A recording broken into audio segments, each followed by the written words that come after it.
Dolly Parton spent 60 years being the most recognizable woman in country music. The hair, the laugh, the rhinestones, the open door. Interviews went to anybody who asked, and she answered almost every question anyone ever put to her. I am comfortable in my own skin no matter how far I've stretched it at times. But I know who I am, and I don't try to be nobody else. The people who actually mattered to her were almost never on camera. Her husband of 58 years gave essentially no interviews in his entire life. Her best friend since the 3rd grade refused to be photographed. The man who gave her first job on television ended up in a public split with her that lasted years. 7 people: a husband, a father, an uncle, a brother, a mentor, a duet partner, and a woman almost nobody outside Tennessee has heard of. Dolly's husband of 47 years, Carl Dean, is the mystery man of show business. In all that time, there's just one public photo of the two of them. Carl does not exist, does he? That's what a lot of people think. He might as well not, in some people's minds. But it's the reason people tell so much about me is because they don't see Carl, because he will not get in front of a camera. She never sat down and read out a list. What she did instead was say these 7 names for 60 years, in interviews, in tributes, in songs, and in the things she built. We are counting up from the ones the world got to see to the one it almost never did. These are the 7 people Dolly Parton loved the most. Number 7. Kenny Rogers. In 1983, Dolly Parton and Kenny Rogers walked into a studio to record a song the Bee Gees had written, and walked out with the biggest duet in country music history. Islands in the Stream went to number 1 on the country chart, and number 1 on the pop chart. It sold millions. For the rest of both their lives, neither of them could play a show without somebody shouting for it. What made it work was that the two of them genuinely liked each other, and audiences could tell. They toured together and made Christmas specials together. For close to 40 years, they were the most comfortable pairing in country music. 2 enormous stars who never once seemed to be competing. Kenny Rogers died on the 20th of March 2020 at 81. Dolly posted a video the same day. She was holding back tears in it, and what she said was not polished. "I loved Kenny with all my heart," she said, "and my heart's broken. A big old chunk of it has gone with him today." Then she said something that sounds simple and is not. You never know how much you love somebody until they are gone. She had already lost her mother and her father by then. She would lose a great deal more in the 6 years that followed. But that line, said in a hurry on the day she found out, turned out to be the truest thing she ever said about any of them. Number 6. Randy Parton. Dolly Parton was one of 12 children raised in a 1-bedroom cabin in Sevier County, Tennessee. I was just a white trash country kid from way back in the mountains.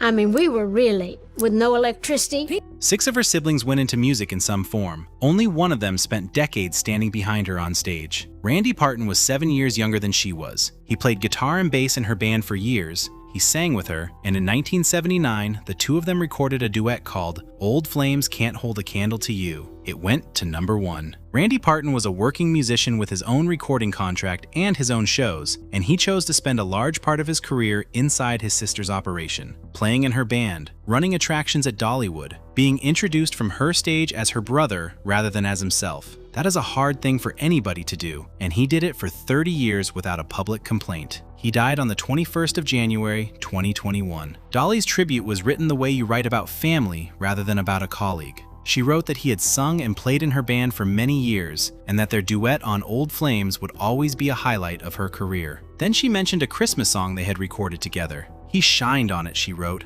"just like he's shining in heaven now." 12 children in that cabin. She outlived most of them. Number 5. Porter Wagoner. In 1967, Porter Wagoner had one of the most popular syndicated shows on American television, and he needed a new girl singer. I got to sing on the radio and TV back in my hometown. After I left Locust Ridge there, I got to sing on the Cas Walker Show when I was about 10, and then I got to be on the Grand Ole Opry when I was still very young. So I think I was beginning to feel when people would react to me. He hired a 21-year-old from the Smoky Mountains who had a record deal and no real career to speak of. She had been in Nashville 3 years, and it had not happened for her yet. Within a year, everybody in country music knew who Dolly Parton was. I was very grateful, all the years that I spent with Porter, and I learned a whole lot from Porter and while I was with Porter, and I will always be grateful to Porter and the song "I Will Always Love You."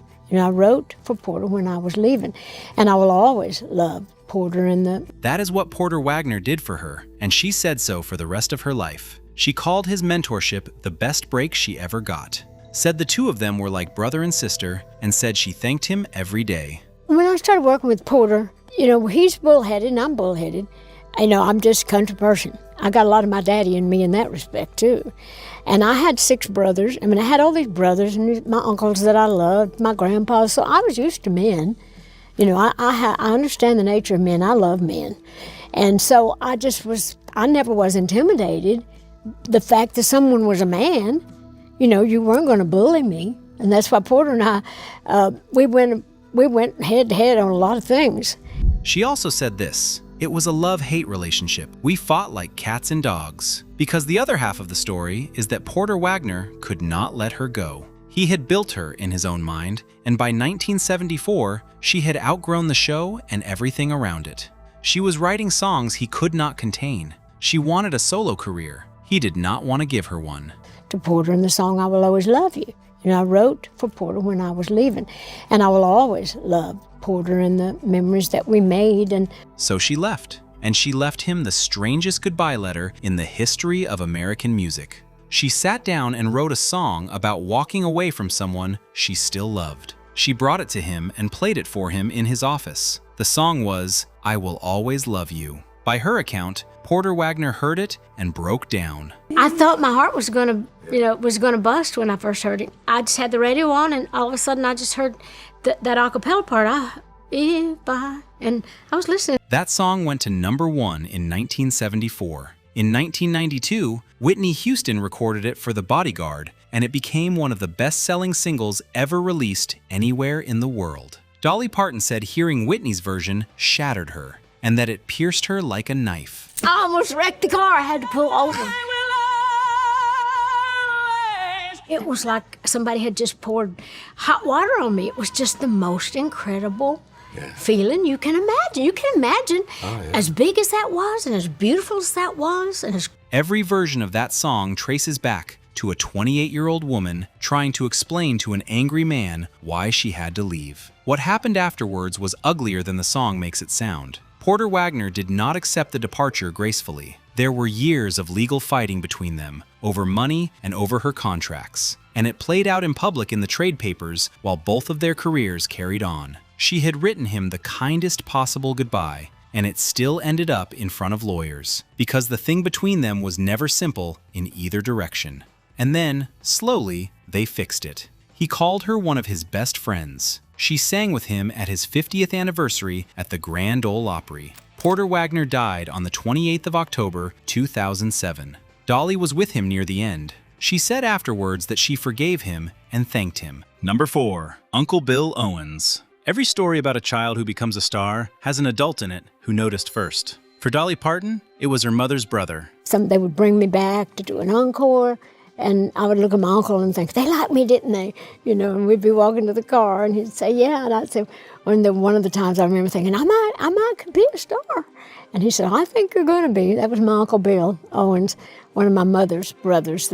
Bill Owens was a songwriter himself, and he lived close enough to see what was happening in that cabin. He heard a 6-year-old making up songs, and he understood immediately that this was not normal. So he did something about it. He gave her a guitar. Then he drove her to Knoxville and got her onto local radio while she was still a small child, got her onto television after that, and wrote songs with her. When she moved to Nashville, he was still helping, and some of her earliest recorded material has his name on it beside hers. One of my mother's brothers that took the time and the effort to kind of show me around and help me, and he played guitar.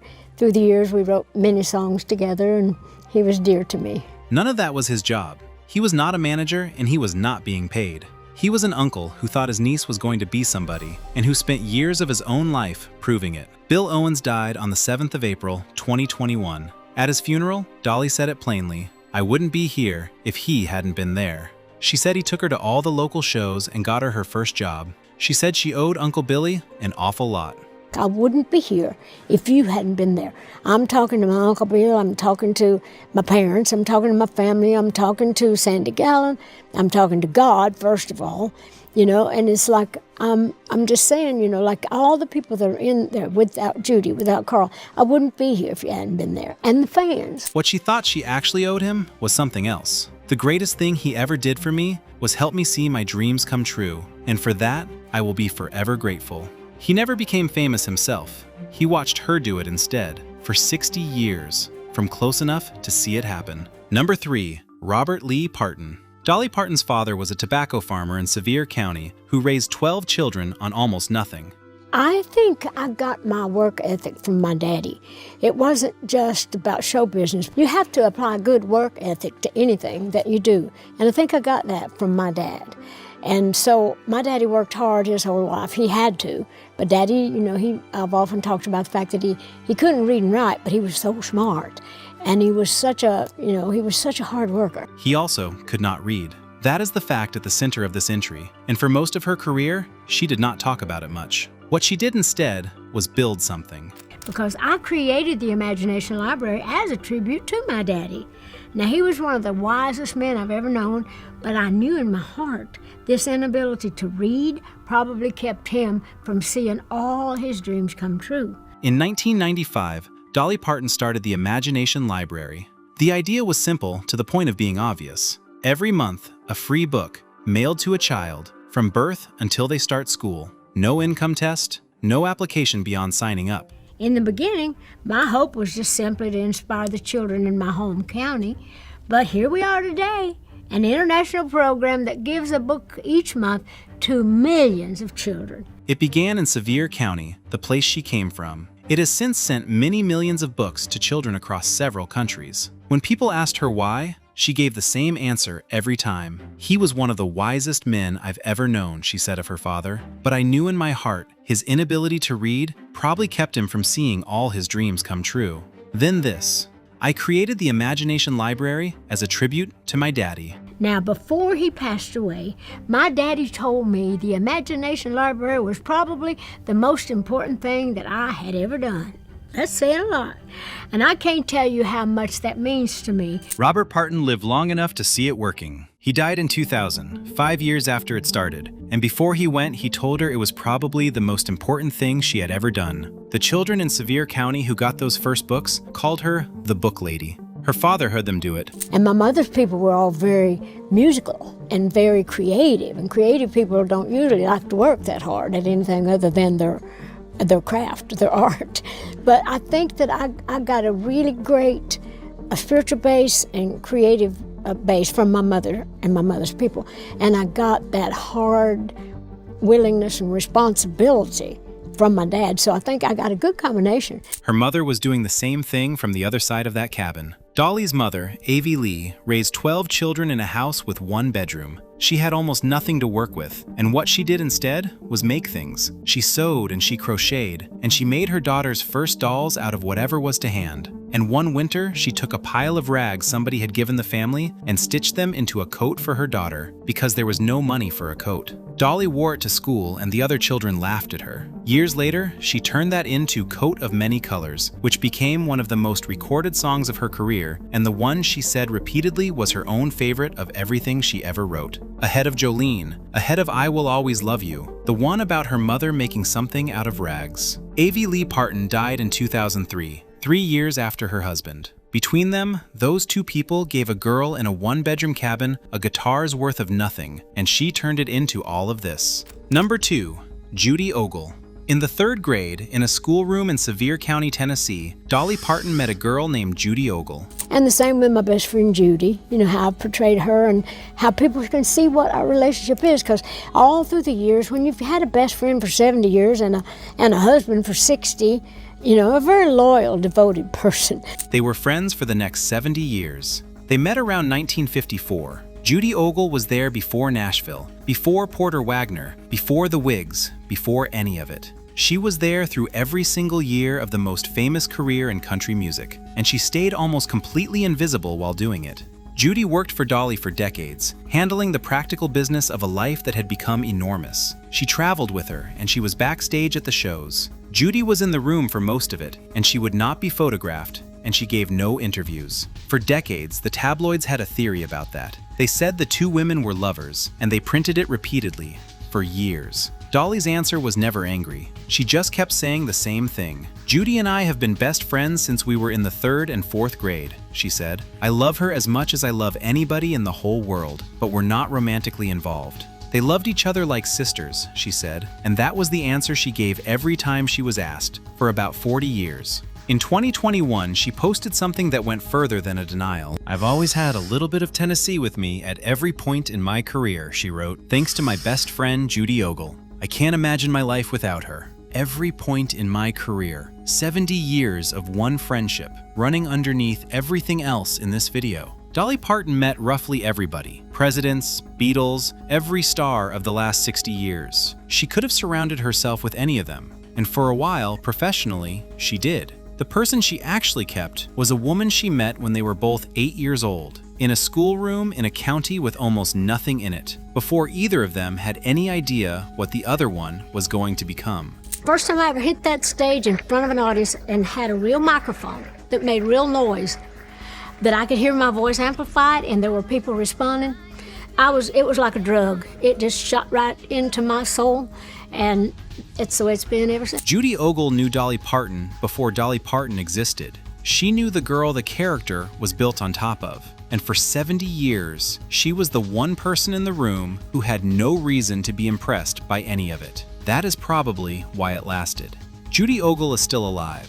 She is the only person on this list who did not go first, which means she is the one who is still here, and she is the one who never wanted to be talked about. Number 1. Carl Thomas Dean.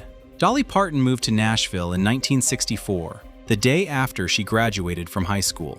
She was 18 years old. In her arms was a load of dirty laundry, because that is what you have when you have just arrived somewhere with nothing. She found a laundromat called the Wishy-Washy, and while she was standing outside it, a young man drove past her, and then drove past again. His name was Carl Dean. He was 21, he ran an asphalt paving business, and by his own account, he made up his mind immediately. My first thought was, I'm gonna marry that girl. He was right. They married in 1966, quietly, across the state line in Ringgold, Georgia. Her mother came. The minister was there, nobody else was. And that is essentially the last thing the public ever got. That he gets an applause, and his whole thing was, he was famous for not being famous. He was famous for nobody knowing him. Carl Dean did not do interviews, not one in any meaningful sense, across 58 years of marriage to one of the most photographed women alive. He did not come to the award shows or walk red carpets. He told her at the start that he was not going to those things, and he never went. Dolly protected that completely. She talked about him constantly, and she never once produced him. It's been so sweet how everybody reacted to Carl. It's kind of like, ours is like a great old love story. You know, most people don't stay that close that long. What she gave the public instead were the stories. She said he loved her music and had no interest at all in the business around it. The two of them traveled the country in an RV, where nobody recognized either of them. She called it a great old love story. And there is one thing every single person reading this has heard, without knowing it was about him. There was a girl that worked at the bank when my husband and I first got married, and she got a big crush on him, and I think he kind of had a crush on her. I know he was spending more time in the bank than we had money, so I called him on it. And so I just kind of took that little bit of, you know, like that other woman kind of thing. In the early 70s, a bank teller in Nashville developed a considerable interest in Carl Dean. He started enjoying his trips to the bank rather more than he had before. Dolly noticed. She said later it became a running joke between them. Then, she wrote a song about it. Jolene is one of the most covered songs in the history of recorded music, and it exists because Dolly Parton was worried about a red-haired woman at her husband's bank. They never had children. They stayed married for 58 years. You know, just like my husband, Carl, I lost. And of course, that's the hardest loss that anyone could ever have, to lose the person you love the most. Carl Dean died on the 3rd of March, 2025, at 82. Dolly wrote a public note about it, which was short. Carl and I spent many wonderful years together, she wrote. Words can't do justice to the love we shared for over 60 years. He is God's arms now, and I am okay with that. I will always love you. You know, and it's like, I'm just saying, you know, like all the people that are in there without Judy, without Carl, I wouldn't be here if you hadn't been there. And the fans, you know, which I think is one of the, it was a very inspired song. She released a song for him afterwards, called If You Hadn't Been There. The line in it is a question. If you hadn't been there, where would I be? Everybody thinks that I am sicker than I am. Do I look sick to you? Earlier this year, in a video message to fans about her health, Dolly Parton explained what had happened to her. "Back when my husband Carl was very sick," she said, "that was for a long time. And then when he passed, I didn't take care of myself. So I let a lot of things go that I should have been taking care of." She spent years looking after a dying man and stopped looking after herself while she did it. I'm not ready to die yet. I don't think God is through with me, and I ain't done working. So I love you for caring, and keep praying for me. 17 months after Carl Dean died, on the 25th of August, 2026, Dolly Parton died at the Vanderbilt Ingram Cancer Center in Nashville, surrounded by people who loved her. She was 80. The announcement did not come from a publicist. Hey everyone, my name is Brian Seaver, son of Cassie Parton, and I am representing the Parton and Owens family today, announcing the passing of my Aunt Dolly Rebecca Parton Dean, sister, sis, Aunt Granny to one generation and Gigi to the next. It came from her nephew, Brian Seaver, who had been her head of security for more than 20 years and who recorded it as a video. This video announcement is something Dolly asked of me years ago, before I fully absorbed it as a future reality. As her head of security for more than 2 decades, a role my father Larry held before me, I have imagined the heaviness of this moment but haven't truly felt it until now. He explained why it was him. Dolly had asked him to do it years earlier. She had planned this, quietly, the way she planned everything, long before anybody needed it. "This video announcement is something Dolly asked of me years ago," he said, "before I fully absorbed it as a future reality." She organized her own goodbye and then handed it to family, which is the most Dolly Parton thing in this entire story. 7 people. 6 of them went first, and she said something about every single one of them at the time. It is an honor that is mixed with absolute pride and great sadness. But sadness lies with us, not with Dolly. Dolly has lived in the light and is in the arms of Jesus, surely met by Carl, her parents, and countless others who have watched her and longed for her to meet them in the heavens. There is one name that did not make this list, and it is worth mentioning at the end rather than the middle. I realized when I was putting this particular book together just how much I had sacrificed in my life and how many people I'd sacrificed by doing it. I never had children, so at least I didn't have to have a guilt feeling. Dolly Parton never had children. She said more than once that it was not the life she was built for, and that she had made her choice early and never regretted it. All the girls, I understand why they're doing it, just like Miley, my goddaughter, I love her. She's always trying new things. Some of them work great, some of them don't, but she's learned a lot. And it builds you as a human being, it builds character. What she had instead were other people's. Billy Ray Cyrus asked her to be godmother to his daughter when Miley was born, and Dolly said yes on the spot. She called her one of her own. She defended her in public for 20 years, through every phase Miley went through, and never once distanced herself from it. And there were all the ones who got the free books, and their children after them, who knew her as the book lady long before they knew she was famous. Dolly was a farmer, just like her daddy. He farmed the soil, she farmed songs and happiness. She raised a great many people without ever having any of her own. Rest in peace, Aunt Dolly, Aunt Granny, Gigi. May God bless Dolly Parton, and may God bless you all. She will always love you. If this one held you all the way to the end, you are exactly where you belong. Offscript puts out a new documentary every week. The real stories behind the names you grew up watching. Subscribe so you don't miss the next one, and tell me in the comments which of these 7 you already knew about. We'll see you in the next one.